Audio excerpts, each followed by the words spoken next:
La vision de la Confédération des États du Sahel, ses ambitions, ses combats ont été présentés aux leaders du monde au cours d'une rencontre au Maroc dans le cadre du forum Crans-Montana. Les ministres des Affaires étrangères de la Confédération ont rappelé les engagements de l'espace AUS pour une intégration entre les peuples de la sous-région et d'Afrique tout entière. Notre envoyé spécial, Amadou Marcelto. Nous ne demandons rien à personne. Celui qui veut nous aide, celui qui ne veut pas nous aider, qu'il vienne, on va partager la prospérité que nous avons. Dans un langage franc et direct, le ministre nigérien en charge des affaires étrangères déroule les nouvelles orientations de la Confédération des États du Sahel au forum Crans-Montana 2025 à Casablanca.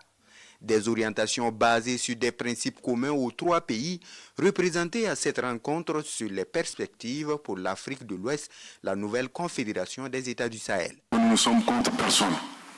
Nous sommes des peuples de paix. Nous sommes ouverts à la coopération avec tous les pays du monde.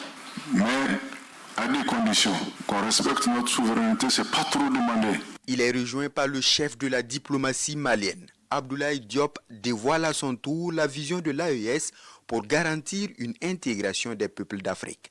Nos pays ont quitté la CEDEAO, mais nous n'avons pas quitté l'Afrique de l'Ouest. Nous appartenons à l'Afrique de l'Ouest. Nous considérons que même si nous ne sommes pas membres de la CEDEAO, les peuples de l'Afrique de l'Ouest sont un seul peuple, ou en tout cas sont des peuples qui sont unis par l'histoire, par la géographie, par la culture. Et qu'il y a peut-être des différends politiques entre certains dirigeants de certains pays et certains dirigeants de l'AES. Cela ne veut pas dire que les Burkinabés sont opposés aux Sénégalais ou aux Béninois. Non. Nos peuples ont des liens qui sont là.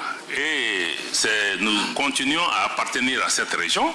Nous avons des différends politiques, certes, mais nous souhaitons que nos peuples ne soient pas divisés. Moins d'une année après sa création, la Confédération des États du Sahel se consolide davantage à travers sa pleine souveraineté sur ses ressources et ses exploits dans la lutte contre le terrorisme. Cette démarche confédérale suscite par ailleurs des interrogations diverses de la part de certains dirigeants.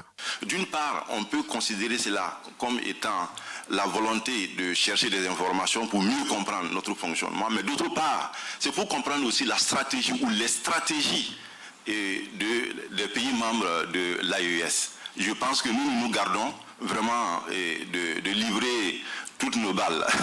Donc l'ambassadeur est témoin à maintes reprises autour des cafés.